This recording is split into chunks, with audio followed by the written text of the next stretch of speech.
Bonjour à tous, c'est Nathan, on se retrouve pour la deuxième vidéo consacrée à ce guide WEC saison 2023 et cette fois-ci nous allons aborder les équipages qui seront alignés en catégorie hypercar. Dans cette vidéo je ne m'attarderai pas sur tous les palmarès des différents pilotes alignés parce que sinon ça nous prendrait beaucoup trop de temps, mais à l'inverse je vais plutôt faire on va dire quelques choix stratégiques pour vraiment et bien tout simplement mettre en perspective leur engagement en catégorie hypercar et vous allez voir certaines choses extrêmement intéressantes vont ressortir. On commence donc tout de suite avec Cadillac qui aligne un trio de pilotes usine avec Earl Bamber, Alex Lynn et Richard Westbrook.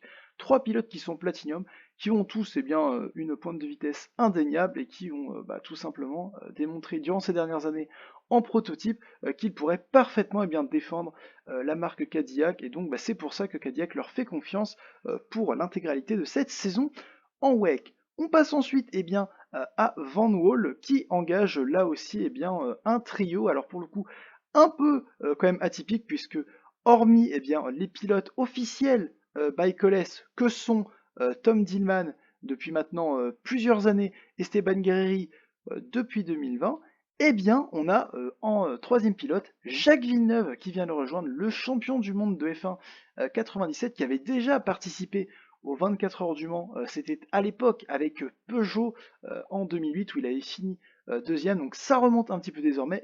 Jacques Villeneuve sera de retour en endurance, à voir ce que ça va donner. Ce qui sera extrêmement intéressant de voir, c'est si, s'il a toujours sa pointe de vitesse. L'autre chose intéressante avec Jacques Villeneuve, c'est que il ne devrait pas participer à toutes les manches de la saison, donc après à voir par qui il serait remplacé sur les manches auxquelles il ne pourra pas participer. Ça aussi, c'est une chose qui à l'heure actuelle n'est pas résolue. On passe maintenant au line-up de la Porsche Penske numéro 5.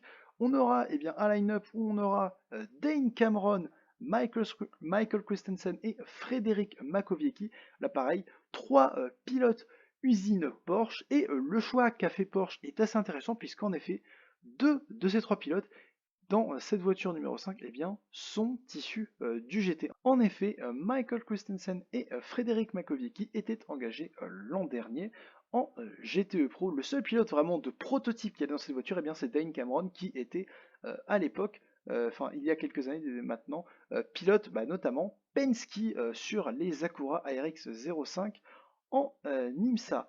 Dans la voiture numéro 6, c'est exactement la même chose. On a deux pilotes qui viennent du GT avec Kevin Estre ainsi que Lorenz Vanthoor, alors qu'André Lotterer, lui, a été un habitué des catégories prototypes avec ses succès qu'il a eu avec Audi et également son engagement avec Porsche en 2017 dans le programme LMP1.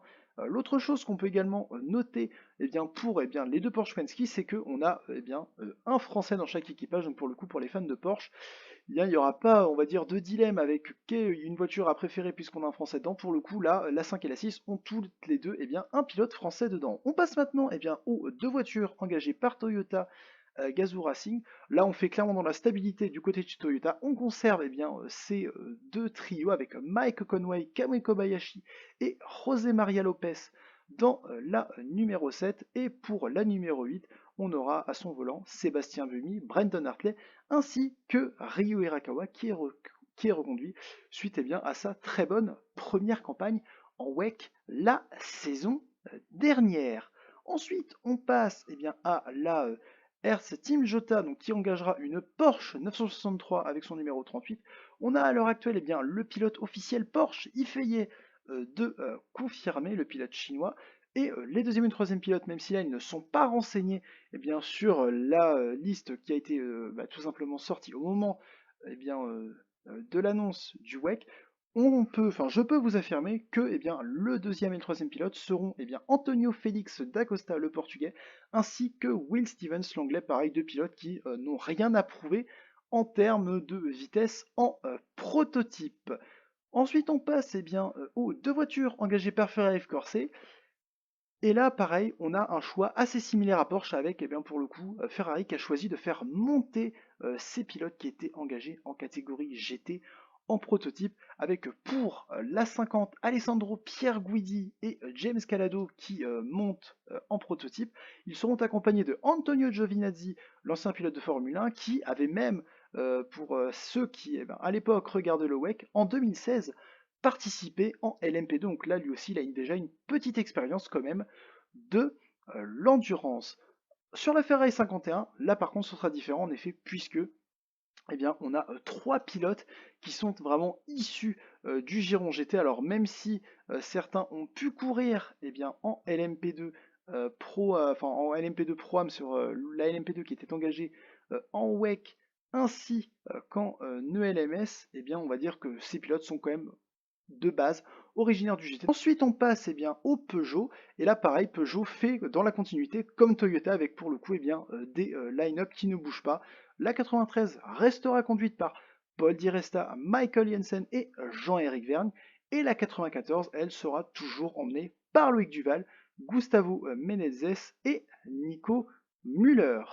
On passe ensuite à la Porsche Proton Competition, où là, à l'heure actuelle, nous n'avons qu'un seul pilote confirmé, et non des moindres, puisqu'il s'agit de Monsieur John Maria Bruni, un pilote tout simplement exceptionnel en GT qui nous a vraiment régalé avec de magnifiques performances. Et là, pour le coup, eh bien, c'est le seul qui a été confirmé dans cette voiture, à voir qui seront eh bien, les deux heureux élus pour l'accompagner dans cette voiture. On passe enfin à la dernière entrée en hypercar avec la Glykenos qui à l'heure actuelle a confirmé Romain Dumas, enfin sur la liste a confirmé Romain Dumas, mais on peut vraisemblablement dire que le pilote numéro 2 et le pilote numéro 3, ce seront pour le coup Olivier Plat et Ryan Briscoe. Alors là après, on est quand même moins sûr, mais vraisemblablement ça devrait être les deux pilotes qui devraient être confirmés sur cette voiture pour la saison 2023 de WEC. Voilà, on a donc désormais fait le tour des différents équipages qui seront alignés par les équipes pour cette saison 2023 du WEC. J'espère que cette vidéo vous aura plu. Moi je vous dis à la prochaine. Salut!